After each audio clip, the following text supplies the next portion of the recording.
Asian cup বাছাইয়ে Hong Kong মাঠে নামবে Japan, south Korea আর চায়নার বিপক্ষে খেলার অভিজ্ঞতা নিয়ে। সেখানে বাংলাদেশ খেলবে শুধু নেপালের বিপক্ষে, যে বিষয়টি অনুধাবন করেছে খোদ ফুটবল ফেডারেশন। আর তাই অক্টোবরে জামালদের জন্য একটি বা দুটো হাই ইন্টেন্স ম্যাচের আয়োজন করতে চায় বাফুফে।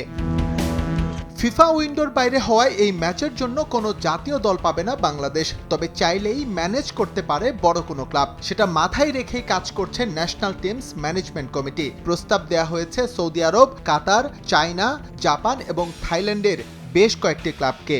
2 অক্টোবর জাতীয় স্টেডিয়ামে হবে ম্যাচ। আমরা নেপালের পরেও আরও একটা বা দুইটা ফ্রেন্ডলি ম্যাচ খেলবো, যেটা হয়তো আমাদের ফিফার উইন্ডোতে থাকবে না।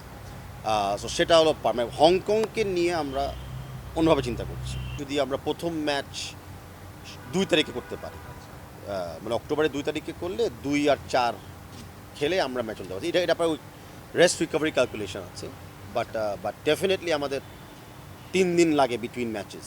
টাইলক্স টয়লেট ক্লিনার, যার অ্যান্টিব্যাকটেরিয়াল এজেন্ট টয়লেটের কোনায় কোনায় পৌঁছে 99% জীবাণু ধ্বংস করে। ইস্ট এশিয়া আছে, যেখানে আমরা কাতার, সাউদি, মেন দুটো বিবেচনা করতে পারি। ইস্ট এশিয়া আছে, জাপান, কোরিয়া, ইভেন চায়না, যাদেরও কিছু ক্লাব আছে। সো আবার সাউথ ইস্ট এশিয়াতে সবচেয়ে বড় লিগ তো এখন হলো থাই লিগ। তো থাইল্যান্ডের মানে টপ ক্লাবের সাথেও কিন্তু খেলা হয়। আমরা যে আসতে পারে আমরা তাকে আমন্ত্রণ জানাবো। বাট অ্যাজ আই সেড, আমি মনে করি যে একটা ক্লাব টিমের সাথে খেলা হবে rather than national team. September উইন্ডোতে নেপালের বিপক্ষে ফিফা ফ্রেন্ডলিতে খেলবেন না হামজা সমিত। অনূর্ধ্ব 23 দলের পরিকল্পনায় থাকায় খেলা হবে না ফাহমেদুল ও কিউবা মিচেলের। তবে অক্টোবরের এই প্রস্তুতি ম্যাচে খেলবেন তাদের সবাই, কারণ হংকংয়ের মতো শক্তিশালী প্রতিপক্ষ সামাল দেওয়ার আগে সেরা একাদশ নিয়েই প্রস্তুতির সর্বোচ্চটাই নিতে চায় বাফুফে।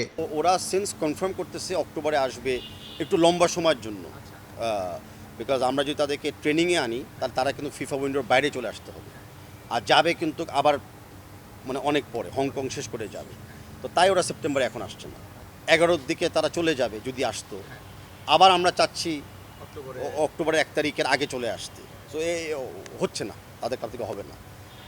সো উই ফিল যে অক্টোবরের প্রিপারেটরি ম্যাচটাই করতে হবে, অ্যান্ড অক্টোবর প্রিপারেটরি ম্যাচের সাথে আমাদের এই হামজা, সুমিত, পুরো স্কোয়াডটাকে, আবার আন্ডার 23 যে প্লেয়াররা থাকবে তাদেরকে এনে ফুল স্কোয়াডটাকে আনতে হবে। নেপাল ম্যাচ সামনে রেখে 13 আগস্ট ক্যাম্প শুরু করবে বাফুফে। আর এএফসি অনূর্ধ্ব 23 বাছাইয়ের জন্য বাফুফের পরিকল্পনা দল অনুশীলন করুক দেশের বাইরে। সেই আলোচনায় বাহরাইনের নাম শোনা গেলেও আয়োজক ভিয়েতনামের কন্ডিশন বিবেচনায় সিদ্ধান্ত নেবে ফুটবল ফেডারেশন।